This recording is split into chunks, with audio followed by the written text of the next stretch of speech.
Hello po. Welcome po sa Panlasang Ilocano. At ngayon po may magluluto naman po tayo ng beef bopis.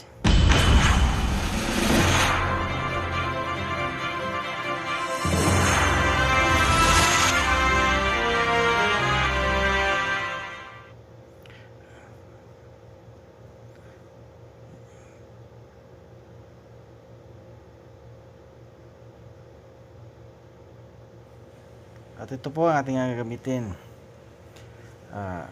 Gumamit po ako ng baga ng baka. Nilaga ko po siya at nilagyan ko po ng pampalasa na rin, rigado. Para sa gayon malasa na rin po. At siyempre maglalagay tayo ng carrots at saka labanos. At mamaya hiwain ko po. Hindi ko na po siya ipapakita basta kung anong hiwa po maliliit. At maglalagay din po ako ng mustard margarine sa pinainit kong kawali, kaserola. Yan po. At pag mainit na po, isusunod ko na po ang ating bawang at luya.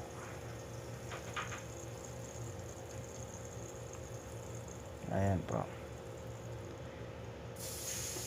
Hiniwa ko po siya ng maliliit.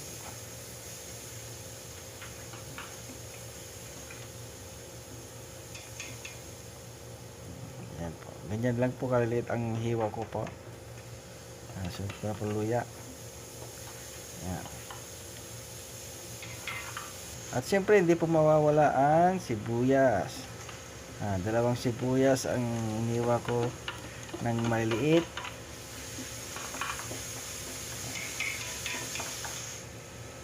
At siyempre lalagyan natin ng sili para sa gayon na maanghang. Kunti lang yung nilagay kong sili kasi yung iba ayaw nila na maanghang.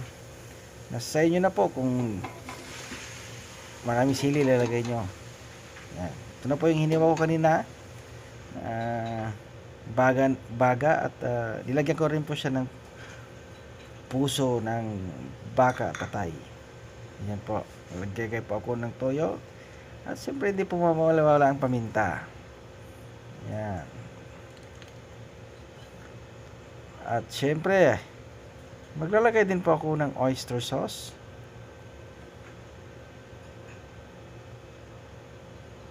Ayan po. Pagkatapos po, pwede na po natin siyang halu-haluin. Yan. Kailangan ma-mix po siya ng maigi. Yan po. At maglalagay din po ako ng asin. Kunting asin lang po ilagay natin. Kasi naglagay na po tayo ng toyo. Para sa ganyan, hindi po siya masyadong maalat. Aluhin po natin muli. Ayan.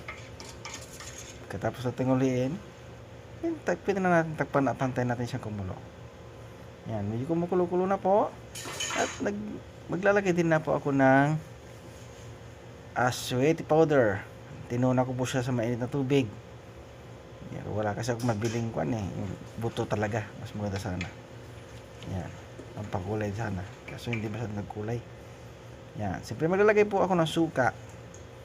Kunting suka lang para hindi po maasin masyado. Yan. At naglagay din po ako ng bay leaves. Nahuli nga rin yung bay leaves. Yan po. Halo-haloin po natin. At siyempre takpan po natin muli mga ilang minuto. Yan po. At kumukulo-kulo na. Pwede na po natin ilagay ang ating carrots na hiniwa-hiwa at labanos. Ayan. Napakasarap po nito. Halu-haluin din po natin siyang mabuti. Yan po.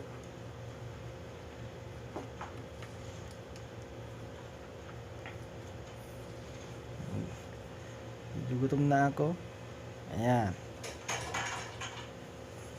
Medyo luto-luto na po to kasi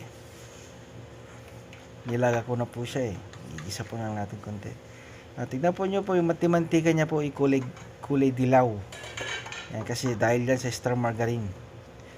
Marigit. At pang last po na ilagay po natin yung bell pepper. Kulay green. Dagdag lasa din po to, mga kapatid. Ayan. At takpan po natin mga ilang minuto lang at pwede na po natin siyang patayin ang apoy. Ayan. Okay na po siya.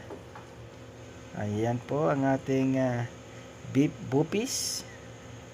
At pwede na po tayong kumain, mga kapatid. At kung nagustuhan nyo po yung video na to, pa-like and share na lang po. At pakipindot na rin po ang ating notification bell at para update po kayo sa mga putahe pang ating lulutuin. Salamat po sa panonood. Ito na po ang ating beef bopis.